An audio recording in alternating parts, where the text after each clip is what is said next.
तो नमस्कार दोस्तों, एक बार फिर आप लोगों के साथ लाइव हैं और आज फिर हम वहीं सिंगरौली पे ही हैं। और आप देख रहे होंगे यहाँ बहुत काफ़ी खूबसूरत नज़ारा है यहाँ का। आज हम लोग फील्ड में भी गए थे और फील्ड में जाने के बाद यहाँ पे कुछ ऐसी परिस्थितियाँ आई ग्राम पंचायतों में जिनकी कंडीशन शायद आप लोग सुनेंगे, उससे देखेंगे तो पता चलेगा आपको। यहाँ आपने सुना होगा कि हिंडाल्को है। ये हिंडाल्को आपकी बरिगमा में पड़ती है और बरिगमा जैसे डस्ट और बरिगमा जैसे गंदगी शायद ही किसी पंचायत में नहीं है जितनी गंदगी बरिगमा पंचायत में है। और वहाँ के सरपंच सचिव से हमने जानना चाहा कि आखिर ये सब ऐसा है क्यों, क्योंकि 2 लाख करीबन ये लोग 20 लाख रुपए साल में सिर्फ पंचायत का टैक्स लेते हैं। 20 लाख रुपए ये लोग सिर्फ पंचायत का टैक्स लेते हैं। टैक्स ये कि जो लोग गरीब आदमी जो दुकान लगाता है वहाँ पे, और जो पानी की व्यवस्था है, जो और भी जो जिन चीज़ों से रॉयल्टी बनती है, वो रॉयल्टी इनको करीबन 20 लाख के रूप में दी जाती है। अब ये उस 20 लाख का रॉयल्टी के पैसे का ये करते क्या हैं? उस 20 लाख का ये पंचायत में आज तक करीबन इन्होंने 1 करोड़ का काम करवाया है। इनका कार्यकाल 4 साल का होने लगा। यहाँ साड़ा प्रोजेक्ट में ये पंचायतें थी तो इनका कार्यकाल 3, साढ़े 3 साल, 4 साल का हुआ है, जिस पे इन लोगों ने करीबन हमारे हिसाब से 1 करोड़ का बहुत ज़्यादा से ज़्यादा काम किया होगा। वो भी 1 करोड़ बहुत ज़्यादा बोला गया है, जबकि 4 साल में 80 लाख रुपए इनके यही हो रहे हैं। 80 लाख रुपया इनके पंचायत का ये रॉयल्टी होती है, जो ये टैक्स वसूलते हैं, जो बाज़ार से मिलता है, ये इनके यहाँ का 80 लाख रुपये का ये है। तो फिर बाकी पैसा इनका कहाँ गया? अच्छा, यहाँ फिर उसके बगल में आप एक पंचायत जाएंगे, हमको नाम नहीं याद है, वहाँ पे ठाकुर साहब उनका काम धाम देखते हैं। सोधिया सचिव है, नीरज सोधिया शायद, वो वहाँ पे सरपंच आदिवासी है। उसकी डीएससी तक वो अपने पास रखा है, डीएससी रखा है, उसकी सिम रखा है, क्योंकि उसने उसका जो मोबाइल है, मोबाइल वो अपने पास रखी है, सिम अपने पास रखी है। लेकिन फिर भी ये उसको बदल के, इतना बड़ा ये फ्रॉड आदमी है जो यहाँ का सचिव है ये सोधिया, इससे बड़ा फ्रॉड शायद इस ब्लॉक में कोई है ही नहीं। वहाँ पे दुबे जी सचिव हैं जो कि जिनके पास वित्तीय अधिकार था पहले, लेकिन अभी नहीं है, क्योंकि ये जो यहाँ केडी सिंह जो सीओ साहब हैं, ये भी शायद इन सब मामलों में एकदम लिप्त रहते हैं। इनके पास कोई लिखित में शिकायत दे कोई मतलब नहीं है इनको, कोई इनको मौखिक बताए उससे भी तो कोई लेना देना ही नहीं है। तो मतलब कुल मिला के सबसे बड़े तो देवसर सीओ, सबसे बड़ा जो यहाँ का घूस का एक अड्डा है, या कहें कि लेनी देनी का अड्डा है, या जिसके बारे में आप लोग अब सोचिए, आपकी एक सचिव यदि किसी को नहीं बचता है तो उसके ऊपर कितना बड़ा संरक्षण होगा। अच्छा, उस पर सीओ बस नहीं है कि सीओ बस हैं, उसमें तो और पता नहीं ऐसे कितने अधिकारी हैं जो आए गए, जनता का पैसा खाए निकल लिए। हिंडाल्को जैसे कंपनियां यहाँ काम कर रही हैं जो कि चाहें यहाँ के लोगों को इतना प्रदूषित कर रही हैं। पब्लिक चाहे, आम जनता खैर जागरूक नहीं है, गवर्नमेंट पहले ही चूतिया बना के इनको सारी ज़मीनें बेच दी है। और यदि आज के डेट में ये लोग जागरूक हो जाएं तो ये एक दिन में ये फैक्ट्रियाँ बंद करवा दें। कितनी भी बड़ी फैक्ट्री हो, ये एक दिन में बंद करवा दें तो कम से कम। अच्छा, इनको फैक्ट्री की रॉयल्टी ये हमें बताएं, ये जितनी ज़मीन मध्य प्रदेश शासन ने हिंडाल्को को दिया है, हिंडाल्को का जो प्रोजेक्ट है वो सरकारी ज़मीन पे है, ठीक। उसके अगल बगल की प्राइवेट ज़मीन लोगों की कब्जा की गई, तो उसकी रॉयल्टी वो जो वो टैक्स जो वहाँ का वो चीज़ें इस्तेमाल कर रही है, उसकी रॉयल्टी किसके पास जाती है? शायद मध्य प्रदेश में ये दूसरा ज़िला ऐसा होगा जो मध्य प्रदेश को सबसे ज़्यादा रॉयल्टी देता है हर मामले में, चाहे वो खनिज हो, या आपके पेड़ पौधे हो, या आपके पत्थर हो, या आपका कोयला हो, या मिट्टी हो, जो भी आप मान लीजिए कि खनिज संपदा से ये भरपूर है। मध्य प्रदेश में दूसरा ज़िला है रॉयल्टी देने वाला। लेकिन आप यहाँ विंध्यनगर आ जाएं, यहाँ का आपको एरिया व्यवस्थित मिलेगा थोड़ी, क्योंकि यहाँ पे बड़े लोग रहते हैं तो थोड़ी इसको चक बुक कर दिया जाता है। अच्छा, इससे कहीं आप 10 किलोमीटर दूर चले जाएं तो गाँव में आपको पता ही नहीं लगेगा। वहाँ के लोग आज भी वही बैल और वही काम अपना कर रहे हैं, वही अपना रोजी रोटी चला रहे हैं। और सचिव सरपंच का हाल तो बताया ही कि जो कंपनी से शेयर आया उसे भी ये मसक दिए, और पंचायत में कम से कम 10 तो दिए दलाल रखे। अब यदि 10 दलाल रखे हो तो 1-1 लाख रुपए भी लेता है, तो 10 लाख रुपए तो दलाल खा गया आपका। और ये हैं बरिगमा में 10 दलाल हैं, उनकी सूची है मेरे पास 10 दलालों की। यदि किसी को लगता हो कि ये फालतू बात है तो वो 10 दलालों की मैं सूची दे सकता हूँ। और उसके बगल में जो वो ठाकुर की पंचायत है, मुझे उनको अच्छे से नाम नहीं याद है, क्यों चौबे सर? उनका ठाकुर साहब का क्या नाम था? उसकी सरपंच साफ साफ बोल रही है कि सर हमारी डीएससी और हमारा उसकी रिकॉर्डिंग है मेरे पास, वो आपको मैं नहीं यहाँ पे नहीं डालूँगा। उसकी वो लोग डीएससी ले गए, उसका वो लोग मोबाइल में उसके सिम पड़ी है, ये फर्जी दूसरी सिम निकलवा लिए। वो गई सीओ साहब को, बीडी सिंह को अपना वो लेटर दी कि सर ऐसा ऐसा मेरे साथ हो रहा है। तो बीडी सिंह क्या करते क्या हैं ये लोग? वो गया सीओ को दिया, सीओ जितना मांगा उतना दिया, लिया दिया, सब काम फुर्सत हो गया, कर दिया। तो कम से कम प्रशासन भी इन चीज़ों को समझे, मानवता दिखाएं। चाहे वो बीडी सिंह, केडी सिंह, जो भी सीओ हो, मानवता का परिचय दें और हिसाब से काम करें, है ना। क्योंकि पब्लिक जिस दिन भड़केगी तो फिर उस दिन अच्छों का नहीं बचती। वो तो चाहे सीओ हो, चाहे कलेक्टर हो, चाहे आईजी हो, चाहे जो भी हो, हाँ, वो सरकारें को लाइन पे ला देती है। तो आप लोग कोई बड़ी चीज़ नहीं हो, इसलिए पब्लिक को ना परेशान करो। जो गरीब आदमी है उसे ना परेशान करो। और ख़ास कर तो मैं जिस पंचायत की बात कर रहा हूँ, यहाँ के सरपंच सचिव तो पूरे चोर हैं। ये खुलेआम, ये जो ग्राम पंचायत आपकी जहाँ हिंडाल्को फैक्ट्री है, यहाँ तो लगभग ये लिप्त रहते हैं, ये 24 घंटे और नशे में अपना लिप्त रहते हैं। और एक आध दो वहाँ के गुप्ता हैं जिनको ये लोग साँठ गांठ अपना लगा के, तो कुल मिला के कहने का कि पब्लिक का थोड़ी बहुत तो ध्यान रखो। आप लोग साल में 10 करोड़ रुपए खाते हो, 10 करोड़ रुपए मायने रखता है। कम से कम उसमें कुछ तो पब्लिक को दो, जो उनके हक का है, उन्हीं के नाम से आप खा रहे हो। तो उसका क्या नाम था उसकी पंचायत का? थोड़ी सी उसमें पेपर में पढ़ के हमको बता दीजिए थोड़ी सी। उसका नाम भी लिखा होगा सचिव का उसमें।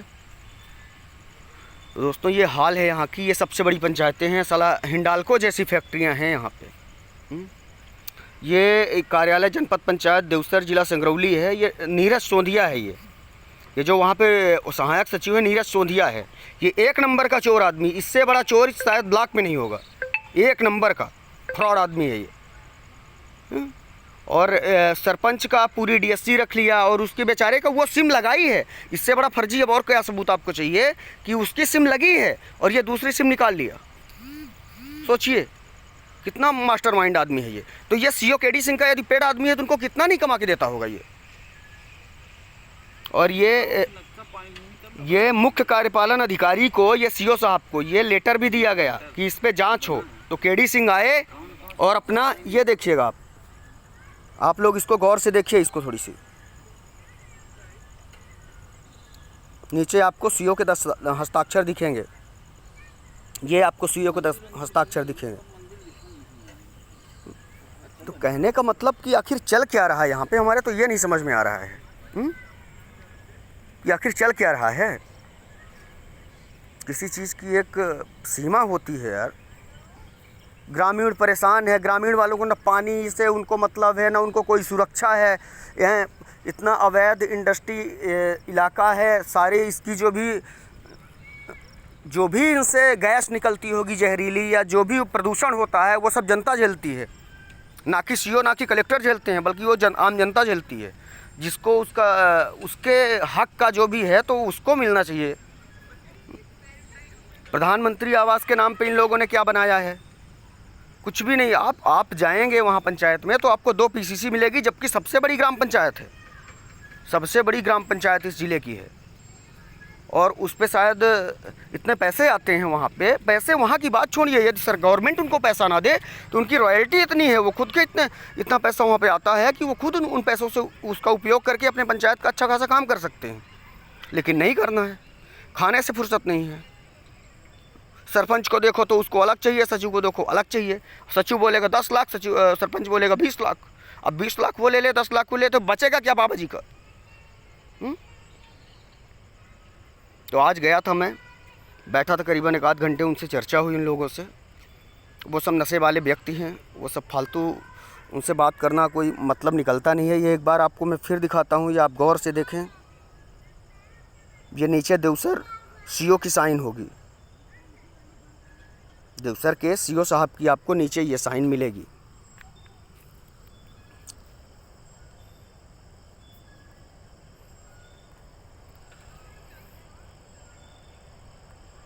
ये मुख्य कार्यपालन अधिकारी, ये मुख्य कार्यपालन अधिकारी देवसर, ठीक है। ये शिकायत है मेरे पास, ऐसी पता नहीं कितनी शिकायतें हैं मेरे पास। और ये इसका डेट क्या है, मैं डेट भी आपको दिखा दूं। ये है आपकी 20/11/2020। तब से लेके अभी तक उसने कई बार इस खाते से पैसे भी निकाले, कई बार इस खाते से पैसे निकाले, लेकिन उसका अभी तक कोई भी वो नहीं। क्योंकि वो जब निकालता है तो अपने पहले सरहंग गुरुओं से या मालिकों से वो पूछ लेता है कि कितना निकालना है कितना नहीं। और संरक्षण जब कहें कि एक IAS इतने बड़े बड़े लोगों का जब संरक्षण रहे तो ऐसे लोग, छोटे लोग ये काम करते ही रहेंगे, क्योंकि इससे इनका कुछ नहीं घटता है ना। इनको तो कमाना है, खाना है, अपना कमाना है, इधर उधर छल बल उड़ाना है। ये जाएगा तो गरीब के पेट का जाएगा, उसके हिस्से का जाएगा। इनका तो कुछ इसमें जाना नहीं है। तो खैर कुल मिला के खैर इससे होता कुछ भी नहीं है। ये मैं लेक्चर दूं या कोई भी दे, लेकिन ये है कि ये चीज़ें पहुँचे तो मैं तो चाहता हूँ कि ये KD सिंह के पास ये चीज़ें जाएँ और वो उसे देखें, इस पर गौर करें, क्योंकि अब समय बदल चुका है ना। पहले जैसा समय नहीं रह गया है। यदि अब जनता अपने अधिकार को जानती है, ये समझ लीजिए कि उन पे काबू सिर्फ गांव वाले ही लोग पाते हैं, जो उनके प्रतिनिधि हैं, प्रतिनिधि जो चुनते हैं। अब वो अनपढ़ हैं तो वो अब क्या करे, ये तो गवर्नमेंट की व्यवस्था है। यदि वो सरपंच अनपढ़ है तो उस पर उसकी क्या गलती है, वो तो गवर्नमेंट की व्यवस्था है। गवर्नमेंट ने आरक्षण की नीति लाई तो अब उसको अनपढ़ को बनाना है तो बनना पड़ रहा है उसको। नहीं तो वो जब पैदा हुई थी तब से तो वो उसने सोचा नहीं होगा कि मुझे सरपंच बनना है। आरक्षण नीति के कारण वो बनी, वो ना बनती उसकी जगह कोई और बनता। लेकिन अब पब्लिक को भी समझना होगा कि अब आप लोग वोट देना इनको बंद करिए, और यदि आरक्षण की नीति ऐसे चलती रहती है तो कम से कम आप तो वोट मत करिए, वोट दीजिए भी तो अपना वोट जाके नोटा में डाल आइए। यदि आपको कोई भी उम्मीदवार आपके हिसाब से नहीं समझ में आता है तो आप जाके नोटा में वोट दीजिए। उसके लिए आप कहते हैं ना, कलेक्टर भी आएंगे उस दिन, कमिश्नर भी आएगा कि आपको मतदान करना है। अरे मतदान हम किसको करें? इनके जैसे जो किसी के ऊपर क्रिमिनल केस दर्ज है, किसी के ऊपर मर्डर का केस, किसी के ऊपर रेप का केस दर्ज है, इनको हम अपना मत का दान दें। मतदान किसे दिया जाता है? दान किसे दिया किसे जाता है दान? तो कहने का मतलब कि इन चीज़ों को समझिए यार। हम दान गरीब को देते हैं, है ना, और दान उसको दिया जाता है जो दान लेने के लायक हो। ये हमारे घर वोट मांगने आते हैं, ये लायक है साले? आते हैं कुर्सी लेके बैठे, हम तो दरवाजे से भगा दें इनको। वोट डालने की आप बात करते हैं। कुल मिला के सरकार आए, कलेक्टर साहब आए, सबको प्रोत्साहन दें कि आज वोट डालना है, वोट डालना है, वोट डालना है। अरे किसको वोट डालना है? किस चोर को? आप जाके डालाओ चोर को वोट, हमें नहीं डालना है।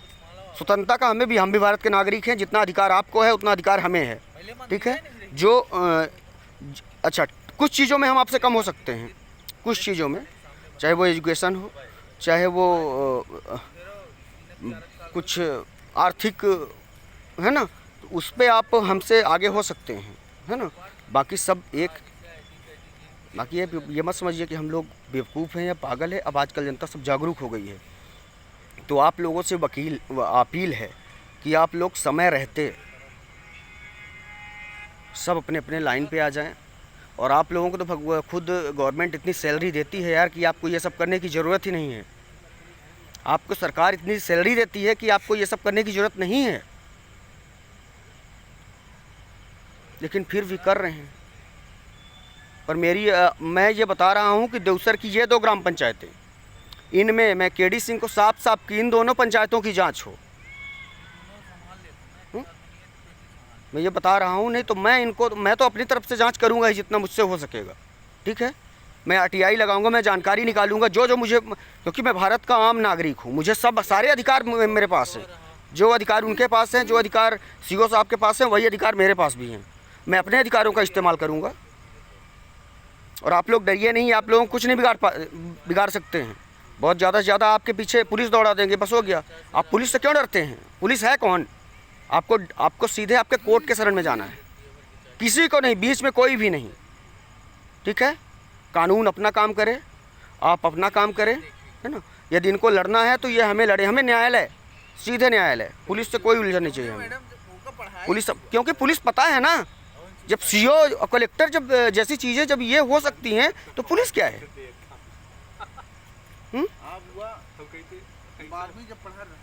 तो कुल मिला के आप लोग आप सुधरिए। अब ये जानिए कि आप लोगों को पुलिस इनसे उलझने की कोई ज़रूरत नहीं है, ना ही इनके मुंह लगने की ज़रूरत है। ये लोग मुंह लगने के भी लायक नहीं है, है ना।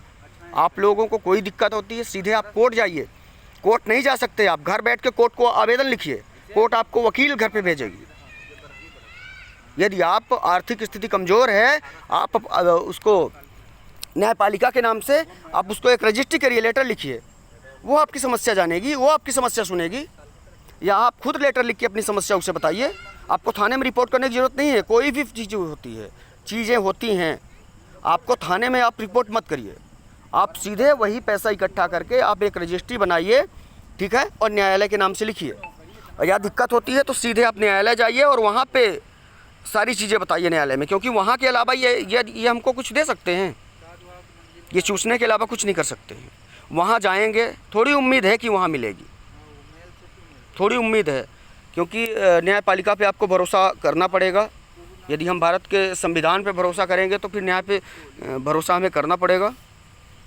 चलिए ठीक है, आज का दिन थोड़ा ख़राब था और कुछ इतना ठीक नहीं रहा, क्योंकि बताओ ना कि हिंडाल्को में गया और वहाँ की हाल चाल देख के हिंडाल्को का पूरा दिमाग, मतलब अभी भी वहाँ इतनी डस्ट कि हमारे आप रीवा सीधी को ले लीजिए, कहीं भी किसी भी ज़िले में इतनी गंदगी नहीं पाएंगे जितने आप बरिगमा में पाएंगे। सिर्फ हिंडाल्को के अगल बगल जितनी गंदगी आप पाएंगे।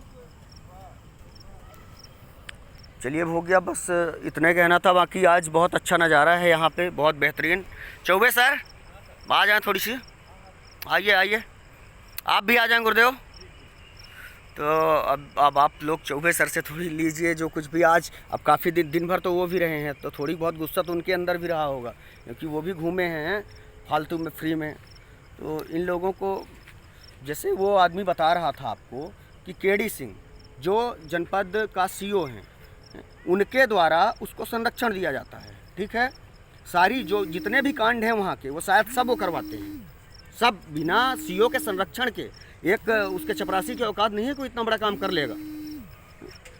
तो कहीं ना कहीं अच्छा सीओ को ये सब करने की ज़रूरत क्या है भैया? आप उतने तनख्वाह पाते हो, आपको गवर्नमेंट उतनी सैलरी देती है, कमीशन की। और सैलरी काहे के लिए देती है? जनता को सुविधा के लिए देती है, पब्लिक की सुविधा के लिए देती है। ये वीडियो ले जाके देना केडी सिंह को, वो सुनेंगे। पुष्पराज द्विवेदी हमारा नाम है,